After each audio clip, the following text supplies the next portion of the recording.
ओम नमो भगवते वासुदेवाय। नमस्कार दर्शक बंधु, मु आपको मोर यूट्यूब चैनल अष्टधर्म प्रकाश को स्वागत करुछि। सुख समृद्धि धन धान्य पारिवारिक सुख शांति विद्या ज्ञान उन्नति एवं यश प्राप्तिर दाता हेउछन्ति देवगुरु बृहस्पति। गत अक्टोबर 18 तारिख दिन बृहस्पति कर्कट राशि अतिचारी अवस्था प्रवेश करथिले। मात्र कर्कट राशि 22 दिन मार्गी चलन कला परे नवेम्बर 11 तारिख ठारू से कर्कट राशि एवं पुनर्वसु नक्षत्र वक्री अवस्था चलन करुछन्ति। शेषरे डिसेम्बर 3, 2025 तारिख दिन मिथुन राशि वक्री अवस्था प्रवेश करेंगे एवं वर्तमान 11 मार्च 2026 पर्यंत मिथुन राशि वक्री अवस्था चलन करेंगे। पूर्वर बृहस्पति मिथुन राशि थिला बेले जो सबु कार्य बाकी थिला से समस्त कार्यर वर्तमान पुनरावृत्ति हेब। बृहस्पति साधारणतः प्रत्येक नक्षत्र रे 4 मास लेखा अवस्थान करती। मात्र वर्तमान अतिचारी अवस्था प्रत्येक नक्षत्र रे 2 ରୁ 3 मास चलन करुछन्ति। किंतु एही समय रे पुनर्वसु नक्षत्र रे देवगुरु बृहस्पति 10 मास अवस्थान करिवे, जहाँ इंडिकेट करुछि एही 10 मास मध्यरे किछि एक्स्ट्रा ऑर्डिनरी बा स्पेशल हेबो। इतिहासर पुनरावृत्ति हेबो। पुराना व्यवस्था पुराना संपर्क बा पुराना कार्य जहाकू आमे अतीतरे भूली जाइथिलु बा मिस कर देइथिलु अथवा त्याग कर देइथिलु, वर्तमान से समस्त कार्यर समस्त व्यवस्थार समस्त संपर्कर पुनः प्रतिष्ठा हेबो। आसंतु जानिबा बृहस्पतिंकर एही वक्री चलन वृष राशि व्यक्ति मानक उपरे कौन प्रभाव पकाइब। मात्र एही प्रभाव केते रहिबो ताहा निर्भर करिबा आपणकर जातकरे बृहस्पतिंकर स्थिति किपरि अछि। वृष राशि द्वितीय स्थान रे बृहस्पति चलन करिवे, मात्र यह तांकर सामान्य चलन नुहे, वक्री बा उल्टा चलन। तेणु बृहस्पतिंकर चेष्टा शक्ति रे वृद्धि हेबो। आपनको बहुत परिश्रम करने को पड़िबो। प्रत्येक कार्य रे निजर एफर्ट्स बढ़ाइबाकू पड़िबो। द्वितीय बृहस्पति शुभ फल प्रदान करती। धन प्राप्ति हुए, शुभ कार्य संपादन हुए, वाणिज्य व्यवसाय रे उन्नति हुए, पारिवारिक सुख शांति मिले। मात्र ए समस्त शुभ फल प्राप्ति पाई आपनको बहुत एफर्ट्स लगाइबाकू पड़िबो। वर्तमान जदि निज लाइफ रे स्मूथनेस आनिबाकू चाहतांती तेबे आपण बृहस्पतिंकर प्रिय पंचमुखी एवं दशमुखी रुद्राक्ष धारण करती। रुद्राक्ष धारण कले मानसिक शांति मिले। शिव पुराण अनुसार रुद्राक्ष धारण कले उभय सांसारिक सुख एवं आध्यात्मिक सुख वा मुख्य प्राप्ति हुए। वर्तमान आपणकर वचन रे मधुरता आसीबो। जदि मुख वा ओराल कैविटी रिलेटेड किछि रोग कष्ट थाए सेथिरु आरोग्य लाभ करिवे। फूड हैबिट्स रे सुधार आसीबो, स्वास्थ्य रे उन्नति हेबो। बृहस्पतिंकर प्रथम दृष्टि आपणकर षष्ठ स्थान को रहुछि। पुराना रोग जदि किछि थाए सेथिरे सुधार आसीबो। आपण वर्तमान शत्रु मानक ऊपर विजय लाभ करिवे। काली पर्यंत जे माने आपणक सहित शत्रुता करुथिले वर्तमान आपणकर गुणगान करिवे। धन प्राप्ति हेबो।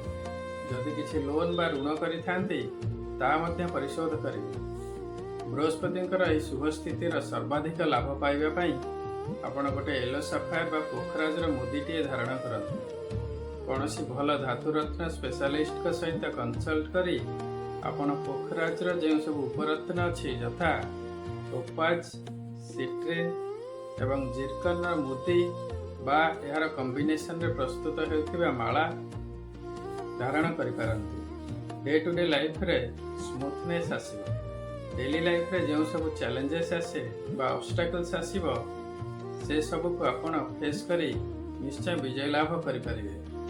द्वितीय स्थान रे बृहस्पति थिबारु धन प्राप्ति हेबो। मात्र जदि खर्च उपरे कंट्रोल न आसे एवं किछि संचय करि पारु नाहंती बा ऋणरू मुक्ति मिलु नाही तेबे गोटे श्री कुबेर यंत्र निज घरर ठाकुर घरे अथवा व्यवसाय प्रतिष्ठान रे नियम अनुसार स्थापना करी पूजा अर्चना करंतु, उन्नति हेबो। बृहस्पतिंकर द्वितीय दृष्टि आपणकर अष्टम स्थान को रहुछि। अष्टम स्थान दुर्योगर स्थान। मात्र बृहस्पतिंकर दृष्टि थिबारु जेते सब दुर्योग आसीबो सबुथरे रक्षा मिलिबो। आपण ଆପଣଙ୍କର ବର୍ତ୍ତମାନ ସ୍ପିରିଚୁଆଲ ଗ୍ରୋଥ ହେବ। ଧର୍ମ କର୍ମ କରିବେ, ପୂଜାପାଠ ମଧ୍ୟ ଗୃହ ମଧ୍ୟରେ ଆପଣ ଅର୍ଗାନାଇଜ କରିବେ। ବର୍ତ୍ତମାନ ଆପଣଙ୍କର ଧାର୍ମିକ ପରିବର୍ତ୍ତନ ଆସିବ। ମନ୍ଦିର, ଦେବସ୍ଥାନ ଇତ୍ୟାଦି ଆପଣ ଭିଜିଟ୍ କରିପାରନ୍ତି। ଆପଣ ବର୍ତ୍ତମାନ ପ୍ରତ୍ୟେକ ଜିନିଷର ଗୂଢ଼ ତତ୍ତ୍ୱ ବିଷୟରେ ଜାଣିବାକୁ ଚାହିଁବେ। ସବୁ ଜିନିଷ ଉପରେ ରିସର୍ଚ୍ଚ କରିବେ। ଯେଉଁମାନେ ରିସର୍ଚ୍ଚ ଲାଇନରେ ଥିବେ, ସ୍ପେସ୍ ସାଇନ୍ସ ବା astrology, data analytics, IT sector ଇତ୍ୟାଦିରେ ଥିବେ, ବର୍ତ୍ତମାନ ବହୁତ ଡେଭଲପମେଣ୍ଟ କରିବେ। ବର୍ତ୍ତମାନ ଆପଣଙ୍କର ପୈତୃକ ସମ୍ପତ୍ତିରୁ ମଧ୍ୟ ଲାଭ ମିଳିବାର ସମ୍ଭାବନା ଅଛି। ବୃହସ୍ପତିଙ୍କର ତୃତୀୟ ଦୃଷ୍ଟି ଆପଣଙ୍କର ଦଶମ ସ୍ଥାନକୁ ରହୁଛି। ଦଶମ ସ୍ଥାନ କର୍ମକ୍ଷେତ୍ରର ସ୍ଥାନ, କ୍ୟାରିୟରର ସ୍ଥାନ। କର୍ମକ୍ଷେତ୍ରରେ ଶୁଭ ସମୟ ଆସିବ। ସହକର୍ମୀ ଏବଂ ଉପର ଅଫିସରଙ୍କ ସହିତ ସମ୍ପର୍କରେ ସୁଧାର ଆସିବ। କ୍ୟାରିୟରରେ ଉନ୍ନତି ହେବ। ପ୍ରମୋସନ ଏବଂ ଇନକ୍ରିମେଣ୍ଟ ହେବାର ସମ୍ଭାବନା ଅଛି। ସମସ୍ତ କାର୍ଯ୍ୟରେ ଆପଣ ସଫଳ ହେବେ। ଆପଣଙ୍କର ସମସ୍ତ ଇଚ୍ଛା ପୂର୍ଣ୍ଣ ହେବ। ଆପଣଙ୍କର ସାମାଜିକ ପ୍ରତିଷ୍ଠାରେ ବୃଦ୍ଧି ହେବ। ସମସ୍ତେ ଆପଣଙ୍କୁ ସମ୍ମାନ ଦେବେ। ଏହା ହେଉଛି ମିଥୁନ ରାଶିର ବୃହସ୍ପତିଙ୍କ ଠାରୁ ଗୋଚରରେ ପ୍ରାପ୍ତ ହୋଇଥିବା ଫଳ।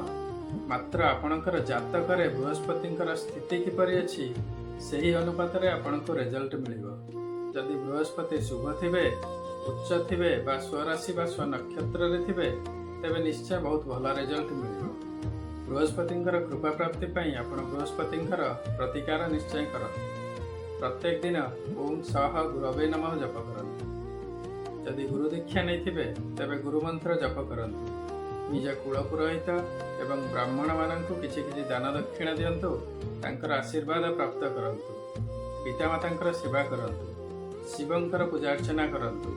ଆପଣ ରେଗୁଲାରଲି ବିଷ୍ଣୁ ସହସ୍ର ନାମ ଜପ କରନ୍ତୁ, କାରଣ ବୃହସ୍ପତିଙ୍କର ଇଷ୍ଟ ଦେବତା ହେଉଛନ୍ତି ସ୍ୱୟଂ ବିଷ୍ଣୁ।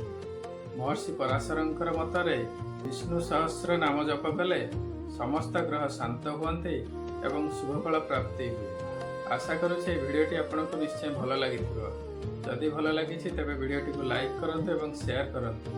ବର୍ତ୍ତମାନ ପର୍ଯ୍ୟନ୍ତ ଯଦି ମୋ ଚ୍ୟାନେଲକୁ ଆପଣ ସବସ୍କ୍ରାଇବ୍ କରିନାହାନ୍ତି, ତେବେ ସବସ୍କ୍ରାଇବ୍ ନିଶ୍ଚୟ କରନ୍ତୁ। ଆପଣଙ୍କର ଜାତକର ଆନାଲିସିସ୍ କରିବା ପାଇଁ ଭିଡ଼ିଓରେ ଦିଆଯାଇଥିବା ନମ୍ବରରେ କଣ୍ଟାକ୍ଟ କରିପାରିବେ। ସର୍ବେ ଭବନ୍ତୁ ସୁଖିନଃ, ସର୍ବେ ସନ୍ତୁ ନିରାମୟା, ସର୍ବେ ଭଦ୍ରାଣି ପଶ୍ୟନ୍ତୁ, ମା କଶ୍ଚିତ୍ ଦୁଃଖଭାଗ୍ ଭବେତ୍। ଓମ୍ ନମଃ ଶିବାୟ। ନମସ୍କାର।